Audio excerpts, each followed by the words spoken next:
Oh, here we go. Here It's we go. about Here we that go. time. It's about that time, ladies Yes. and gentlemen.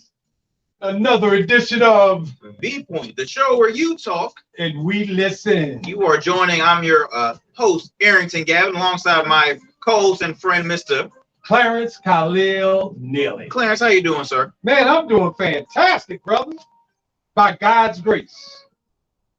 Man, I tell you what a wonderful day it is. It's a hot day. It's hot. Extremely hot. It's day. hot. And you know what? I was at the thing for Elena Loria just a few minutes ago, and this one cat came in here with three-piece suit. Hey. I was just looking at him. I said, I know you hot. But you know what's so amazing? No, like they don't they're not sweating. Like they just like you know what I mean? Like he clean. Hey, clean as the boy they help. You know what I mean? Then a number 2 pen It ain't sweating. Number 2 pen C. I'm telling you, not sweating a lick, man. How you doing, man? How was your weekend? Oh my gosh! First of all, I had an amazing weekend. I have to shout out the team. So we had our third annual back to school. Our foundation, Red Roots Foundation, had our third annual back to school drive at the Murray Center. We partnered with First Baptist Youth Street, so great church. That's good old Reverend Murray. Yes, Reverend Murray. He was doing great. He came and him and his wife came and spoke, and I had the honor of speaking with them and just really humble people. I want to thank him. I want to thank Reverend Pastor Holmes, as well as Reverend Barnes. And just the rest of the team there, the Norfolk Sheriff Departments, who were awesome. I just saw John Bell. Man, they were making sure that I just saw some people that you had on your show. I mean, that's the thing. It was awesome. They were there making sure everything was safe. They also were providing the identity kids. We had the fire departments. We had free ice cream trucks. We gave out 550 backpacks filled with school supplies. So we were very. It was man, it was man. I tell you what, did I get a hand clap? Do I get one? You know what? Get a hand clap. Where the hand clap folks? Where the hand clap folks? Where the hand clap folks? Let me find the hand clap folks in here. Gets a hand clap, brother. Man. But it was an awesome time. Met some amazing people in the area. I mean, it's always I always say we're brought on this earth to be a blessing to others. That's the two things my family, my parents raised was saying. Treat others the way you want to be treated, and bless those. And we were blessing those that can use supplies, that can use the assistance. So we just had a great time. We were there from 9 to 4, and it was awesome. So I think Legacy Barber Academy. They provided 2 barbers that were giving out free haircuts. Face painters, Chris Green. You can check him out on IG. I think it's CG Paints. Okay. Almost like he's amazing. Also, a lovely lady by the name of Shier Bowles, who will be Shier Gavin September 17th. So she was also providing face painting as well, and the usher board of Pleasant Grove. My aunt. Pleasant Grove. Yeah. My aunt had her friends there providing the bag of lunches there. So it was a great time. Everybody. That was a great experience. It was. And everything. Was that your first year doing it? No, that's my third. Third year. So we this was the third annual. We started in 2019 at the Cuffy Center. We had a goal of giving out 250. We provided 360 something. I want to say 63, and then in the year after that, because due to COVID, we were at the Indian River Rec Center, and we provided 601. So again, let's just hope them kids do something with them books, man. Oh, they absolutely. Let's hope we got the school board folks and everything. So that's one of the things we're gonna talk about. We can give all the book bags we want, but now we got to get them studied. Absolutely. You know what I mean? Well, we have an amazing guest joining us. Yeah, she's a good-looking man too. Hey, good-looking brother. I'm just saying, I gotta stay close to the good-looking people. I gotta stay close to the good-looking people so they can roast them. Yeah, that's why I'm here. That swag on me. That's why I'm next to you. I'm old school good-looking. Old school good. But we have Mr. Carlos Clanton, who is Norfolk School Board Chair for the city of Norfolk. And he's also up for re-election, but he's been doing a lot of amazing things, not just in the city, but really as a community leader. And I'm, honored to call him a friend who, I definitely have huge respect for, and learn and just see what he has done in his community. And we're just honored to have Mr. Carlos Clanton. Carlos, what's going on with you, brother? Hey, I'm glad to be here. I'm glad to be in the AC, so I'm not sweating. Okay. But no, most of the time I'm in a bow tie, so I get a little casual. Right. You look sharp, though, brother. You definitely look sharp. Well, brother, I'm telling you, I'm excited about having you here. I think education is one of the most important things, if not the most important thing, that we need to talk about in our community. Yes. And you are in one of the toughest cities in the region, so I commend you. Appreciate that. I commend you in the work that you're doing, man. I know it's tough. I know it's tough, brother. So shout out to you, brother. I knew you got a question. I was just speaking with them earlier about how I didn't realize there were so many schools and elementary, middle, and high schools in the city alone, because there's like well over 30 elementary schools. You got you got 9 middle schools and 5 like high schools. So it's a lot to handle, because you're thinking of each student. You have 2 sets of parents. They want to make sure that their child is in the best education as possible. Yeah, whoa. Let's rewind. You said children have 2 sets of parents. Well, I mean, not 2 sets of parents. No, because I want to address that. I want to address that. I want to address that because we got you could use both of them. Okay. But you said 2 sets of parents. That's something we just don't find. That's true. That's true. I wish we would. Yeah. It's 2 sets of parents. We need that father and we need that mother in the house. Definitely. And I know that's a challenge for you. Well, I mean, you have to look at our community in its respect. You would love to have 2 sets of parents, but in many cases, we actually have guardians. So we have grandmama and aunt and uncle, and not to mention even the large number of homelessness that we have. And the pandemic has only exacerbated that particular issue. So there are a lot of different things in there. We have a picturesque look of what that would look like, but we have many different challenges, and that's what public education poses to us. And so it's not a cookie cutter approach. We have to be able to do what we can to reach the largest number of individuals, in particular our students. That's bad, and that kind of ties me with the first question I was going to ask. What does education mean to you? Like, how important is education to you? Well, myself, I'm a product of Norfolk Public Schools. I'm the oldest of 3, single parent home. But I had a great church family, my grandparents, lots of individuals in the community. And matter of fact, and I had great teachers who inspired me. And that's one of the things that one of those teachers was Ricky Ross. Ricky Ross. Ricky Ross.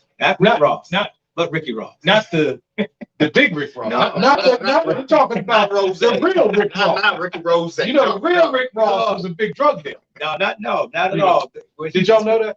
Yeah, there's actually a real Rick Ross. Yeah, definitely. Well, this particular Rick Ross was peddling inspiration in the schools. Good. So he was my 6th grade technology teacher at Blair Middle School. And he actually put one of his Monday memories up there and actually was showing a picture of back when I was involved in the Technology Student Association. Wow. So when you talk about, and I know your question was in regards to what do we see education, it's a place where our kids can come through, they can matriculate, learn the necessary skills that they need in order to be great citizens. At the core of anything. But then what we call the 3 E's, making sure that they can be employed.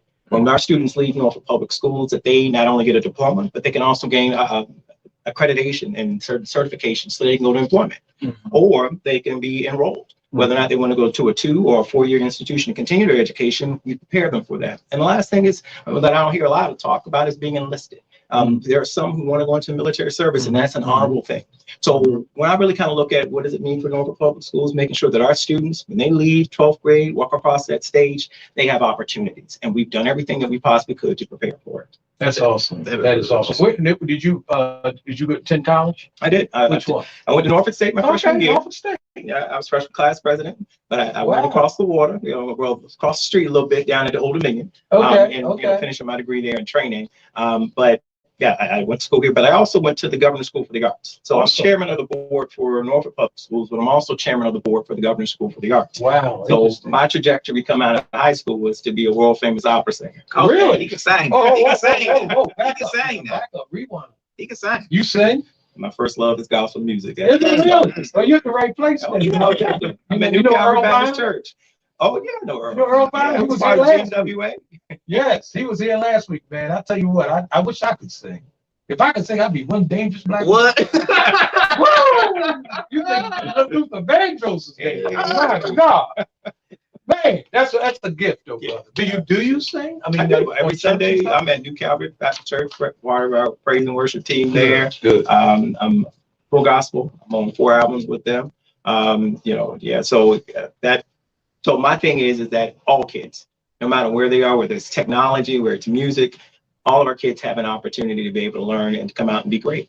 And I think that's so important because, I've spoken with Clarence about, the crime that we have going on. And a lot of those, the suspects and victims are teens. Mhm. They're kids that, see that they don't have a future or they feel like not accepted. And you kind of said a few words just by saying, what education does is prepare you. It prepares you for what's to come. It makes you, it gets you ready for the real world. And that's why it's so important because, again, I'm like, okay, these kids. Oh, I was just reading about the rookie running back for the Washington Commanders, carjacked. He was getting robbed by 2 teenagers, and so it's just like, why are those teenagers in that situation, right? So I do think education is extremely important. But let's talk more as far as what the city of Norfolk now. How was during the pandemic time? Was that one of your probably hardest times working in the school board? One of the hardest times for you? I think it was hard for everybody. When you look at it, the pandemic in itself, we already knew that there were disparities. We knew that there were achievement gaps.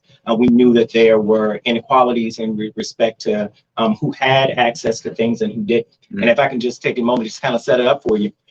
We left 2 weeks to go to spring break. The governor got up, did one of his virtual announcements and said that we were going to be out for 2 weeks. Then he came out before we were about to come back to school and said there was going to be no more in-person education for the remainder of the year. Now, think about what that means. We had never been in a situation, many people didn't even know what Zoom was. You know what I'm saying? I know. So we're coming here now, you're looking at students who barely have food at home to say that now you need access to a laptop or a tablet or even high-speed internet.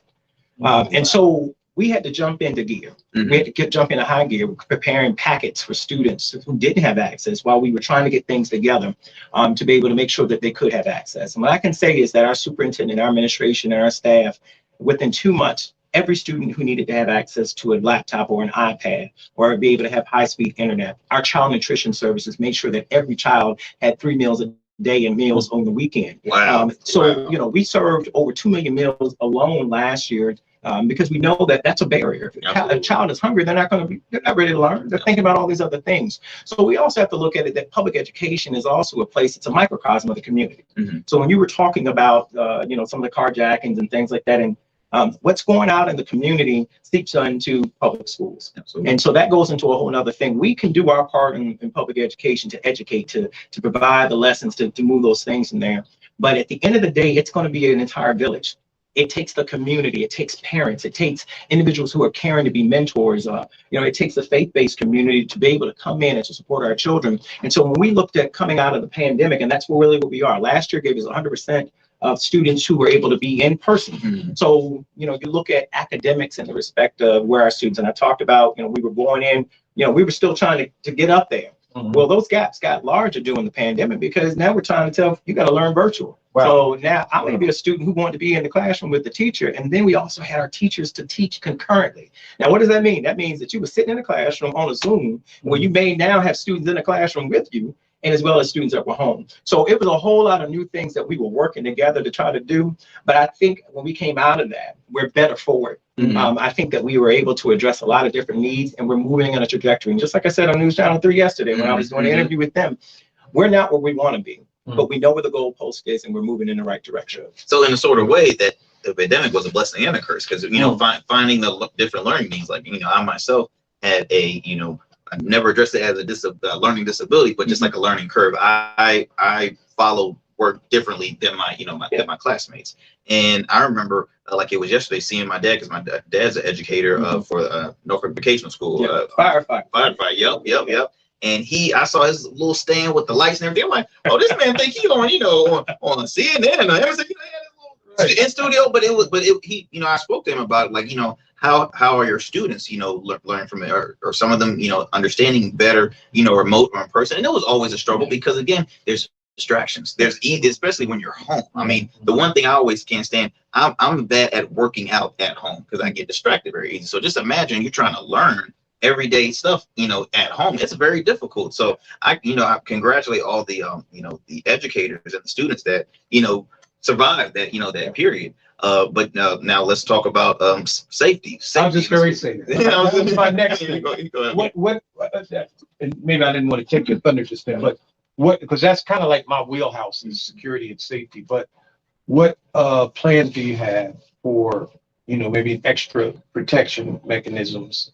Is anything in place for that for the schools? So we've done a lot of things already, and safety and security is a major issue for me. We actually, when I first came on the board, Dr. Nora Gabriel was chair and I was her vice chair, and one of our colleagues, Lauren Campson, who's a former principal, we established a safe and secure schools task force. And so if you go to any Norfolk public school right now, we have brand new cameras that are entrance, so they're key locks. So you got to click the button. The camera's right on you. You got to show your ID. There's another camera that's visually watching everything that's around you before we let you into the building.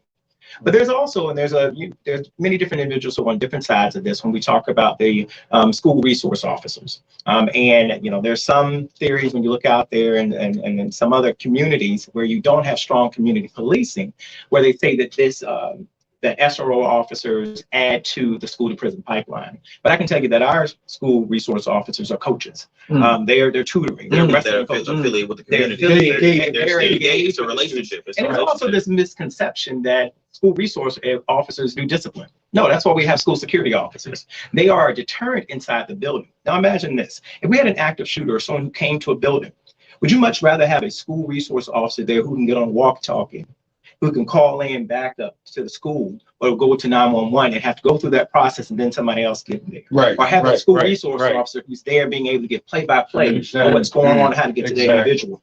Our surveys consistently every year tell us that our teachers and our students want school resource officers in the buildings. We've also increased in our budget additional funding for security guards. For years, until I passed, move forward, we didn't have school security officers in the elementary schools. We now have that. So we're doing the things that that we need to do to make it safe and secure for our families, and not even just the infrastructure. We also make sure that it's we got good roofs, air quality, all those other things. But at the end of the day, it takes all of us. And nobody wants to have any, a situation to happen like that. But I know that we're doing everything that we possibly can and continuing to ask for the additional resources from the city, working with us as great partners, so that we can make sure that when our kids leave your home, that they come into our buildings, that we can make sure that we create an environment that's safe. Wow, that's awesome, man. I got to give you a hand clap on that. Appreciate it. Thanks. Mr. I got to give you a hand clap on that, man. It sounds like you got a plan in place, and then that's the best thing is to have that plan in place and ready to go forward, right? Well, and the best part is, Carlos, correct me if I'm wrong. That's my co-host name in the morning, Carlos. Carlos Howard? Yes, that's my co-host name. Hopefully Carlos Clanton. He know me. Carlos Clanton. Okay, good. You get ready to come on in the morning. Yeah, but you're not just coming from a place of of the position. You're coming from a person that lived in the community. You're Park Place and Lambert's Point. So you're exactly, you're bringing in what is needed from a true resident of the area, and I think that's a great thing, because we do see sometimes where people in local or national office, they go to communities that they have no relation with, and that's like it always makes me laugh, because I'm like, well, what do they know about the community? What do they have? When was the last time they lived there? Or where have you ever lived there? And it's like, no, but I've been a resident here, started when I was 48 years old, and I moved here. I've been here for about 10, 20, so little things like that. But I think that's very, very awesome. Now you're now it's campaign season. You're up for re-election. How's the campaign going currently? To be perfectly honest, this is kind of the first week that I've actually said I'm running for office, or put out any information. The most important for me is to do the work, make the main thing the main thing. I was elected for the Ward 3 member, and that's what I'm up for re-election for in November. Not for the chairmanship. We actually, based on how school boards are structured, we do that annually. Gotcha. So my colleagues had enough trust into me to step forward and to have me serve as their chair. So I'm humbled and honored. I was about to say, because that's out of 9. Well, no, we got 7. We got 7 members in Norfolk. But it's the same thing. I'm serving as chair of the regional board for the governor's school. Those are school board members from every city. Let me ask you this: who started the governor's school of the art? When was that started? It started back in the early 1990s. It started as a summer camp program. Okay. And then they decided to move it into a full governor's school program. I graduated in 98. What governor was in place when that happened? Do you remember? It was either right around there with Wilder. Okay, Doug Wilder. Okay, great. Yeah. Man, that's because that's an awesome program. Yeah, we've got governors schools all across the Commonwealth. Even on the peninsula, they've got a STEM. Now, does that fall under the Norfolk School Board? So it's all the school boards. So on this particular side of here, so Norfolk, Virginia Beach, and Alawite, Portsmouth, all those, we all send a representative to serve on a regional board, and all of our superintendents serve on that particular board. The neat thing about it is that I'm the first alumnus in the history of the school to not only be on the board, to serve as their vice chair, but also to serve as chair. So I'm really honored by that. So I get to, I joke with the kids. I was telling them at their graduation that even when you look at the arts, I said, you could grow up and be a school board member, but still be a singing school board member. But it doesn't matter.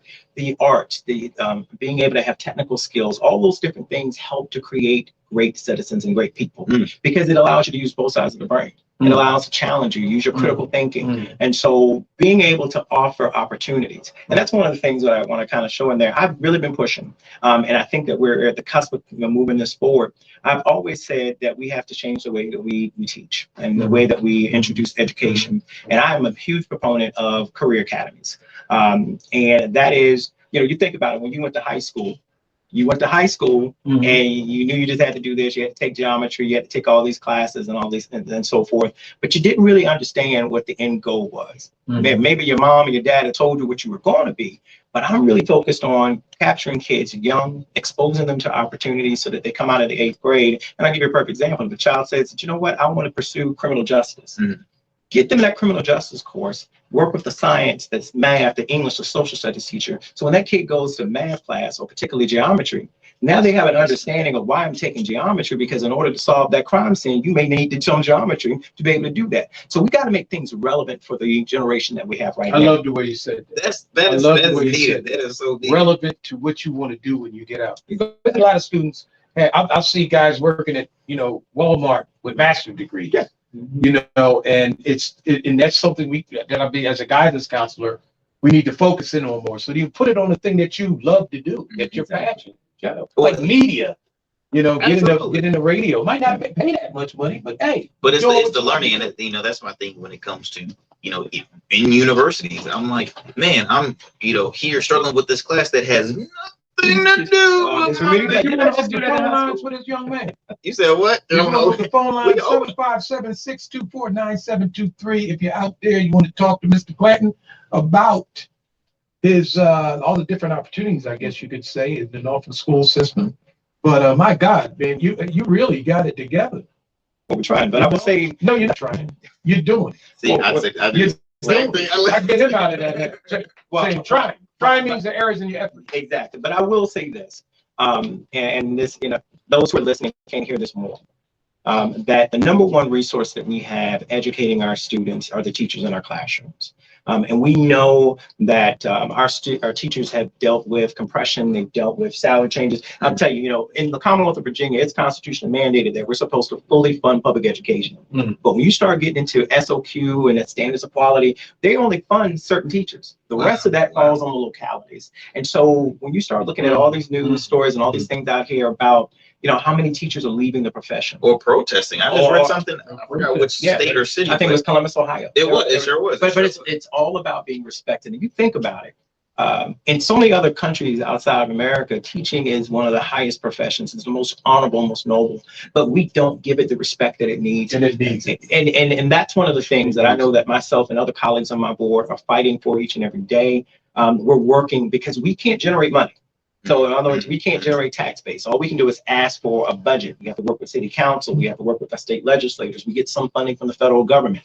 But you have to balance all those things with you're about to get some from the state government. We're about to get some. I think you already put $100 million set aside for education in the technical part. In the technical part. But again, then that goes to grants. And you think about $100 million and you think that'll go quick. That goes real quick. And so we're working very hard right now to address that.